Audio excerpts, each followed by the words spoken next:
Yeah. How's everybody doing? Good. How are you? Matt, last time we talked, you were talking about Pat's ability to reset. You were remarking about that. Put that into perspective for us. I mean, is he above and beyond in that regard, or do you feel like that he's just sort of the standard for an NFL quarterback? You sort of have to have that. No, he resets. I mean, the focus that he has is what I think is special. Now that we get into the playoffs and it's become, since he's been playing, it's almost become something that's common for him. But at the same point in time, and us as a team, but for him to be able to reset and have that bye week, I think helps just the mindset of where he's at mentally, preparation-wise. And then also physically, just trying to really step back, do a little self-scout schematically, but then also on himself with where he's at. But he's just so locked in right now, and it has not changed literally from when I first got here in OTAs, but when I really noticed it was training camp, and then from day one, week one, till now, he's not changing. He is very, very focused on our opponent. He's very focused on staying within the system and doing what he does best, not losing what he ad-libs on. But at the same point in time, I think that's probably one of his greatest strengths that we don't talk enough about. And along those lines, sort of the other side of that, we were talking a couple weeks ago about his sort of ever-evolving way of pushing the envelope, and I wonder if you could describe what you think that does to a defense to know that he's always replenishing that. Yeah, it never ends with him. His mindset is that way. It's kind of really always been that way. Going back and you watch the tape that he had in college, and every now and then he'll make you watch a few highlight clips too that he had. But he's always been doing it. He's wired that way. At the same point in time, defenses know that, and sometimes they want to try to take that away, and they want to tempt him to take the check down. And I think there's a balance there. So you want to be able to stretch him downfield, but be smart with the decision making. He knows that. There's a couple this year you guys can probably remember where there's a deep cross throw, per se, 18 to 20 yards across the middle of the field, and everyone's sinking back, and you have a check down for a catch for 6 and a run for 6, but instead he maybe tried to throw a deep cross. He's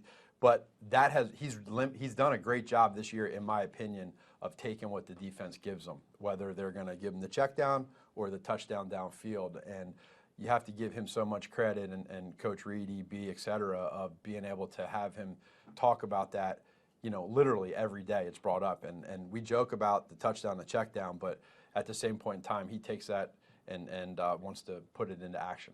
And you want him to have that notion of, I'm still looking for the spectacular, right? But Always. Don't ever lose that. Yeah, but it is a constant. Yeah, I think it's kind of like, sometimes I've heard this in the past, and I think this kind of relates to it, but there's reckless and there's ruthless, and I think those two are different, and having the balance between knowing what's reckless. We don't want reckless, but ruthless is a good word of being able to rip your heart out, go downfield, and you're going to give it to us, we'll take it. If not, then we'll be smart. Matt, you've been with Patrick rookie year, and then second year, and then now you see him now.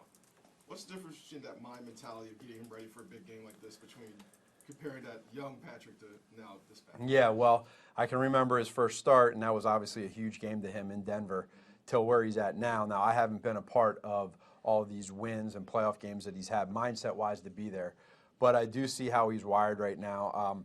Again, he's been this way, whether it's a playoff game or a regular season game, what I've noticed this year, and I just keep thinking of the word that I keep thinking of is he's locked in. And to have that, I don't know anything different with him. He's so competitive.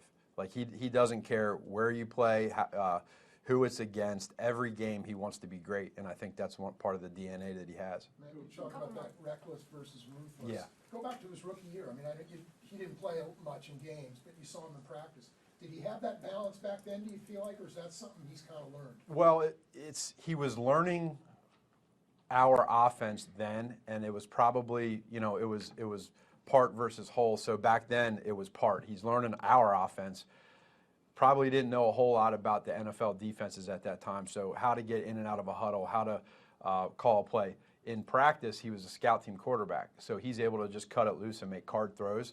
So it's a little easier. But now to take that to that last regular season game, do what he did, I think that's when we all knew, like, we felt pretty good in that game that this kid has the ability to be really special. And that's what he does. You know, he's wired that way, and he practices hard. He studies hard. We were talking the other day about it, how much he's grown from rookie year till now. The stuff that people don't see is the process of what he does off the field from basically Monday to Saturday or Monday to Sunday. To me, him creating that own formula that works is where he's really become excellent at that. And it's a credit to the people that he's had before now and the quarterbacks that have been in that room as well.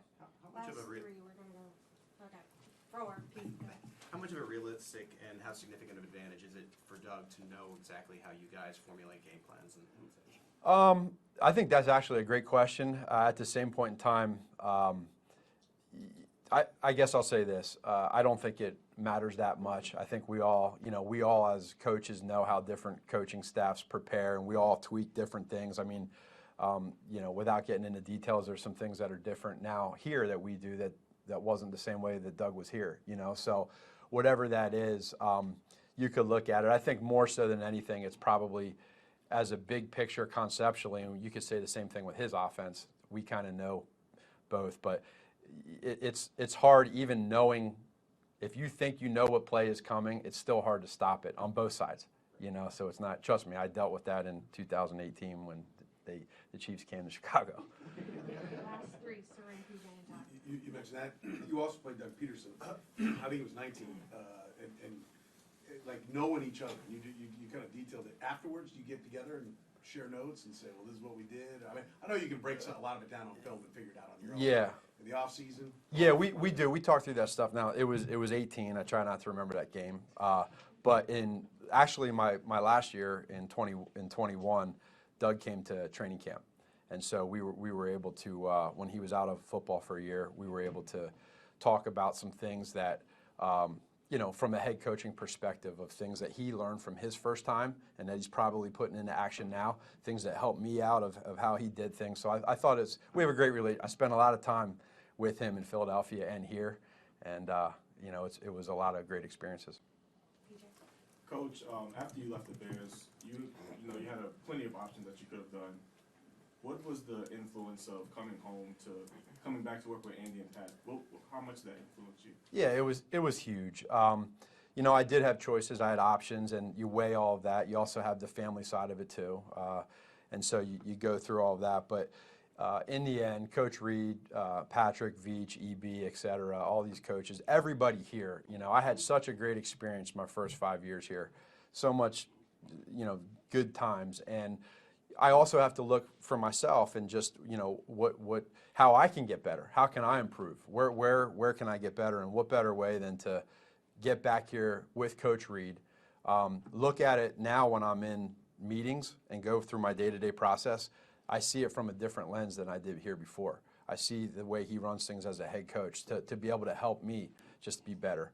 Then the other side of it too, obviously, was with Patrick, being able to come back and see where he's at and help him grow, and he can help me grow, et cetera. And then, of course, with Veach too and EB. I assume you don't always get a chance to watch games live. I'm guessing you were watching part of the Chargers and Jags game as it was happening. You were always watching the defense, but I'm guessing you watched a little bit of the quarterback. How surprised were you that Trevor got off to such a rough start and was able to, with Doug, right the ship and come back and win that game? So a few things to that. Number one is, and I played quarterback all my life, so sometimes I try to put myself in his situation, meaning Trevor. And every game you play, whether it's your fault or not your fault, it's always your fault because it goes the interception side, right? So you got to be mentally strong to be able to get through that. I think it's amazing, and it's a credit to Doug and Trevor and the rest of their team and coaches on how they handled that situation. It's not easy against a good football team to come back from that deficit.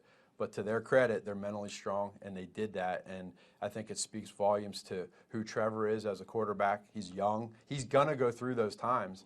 And but also me knowing Doug and knowing how he's always very calm, cool, and collected, I know that probably in halftime there was no yelling and screaming. It was just very calm, come back out, and let's take it one play at a time. They did that, and that can certainly help a young quarterback have a ton of confidence and trust in your head coach and yourself.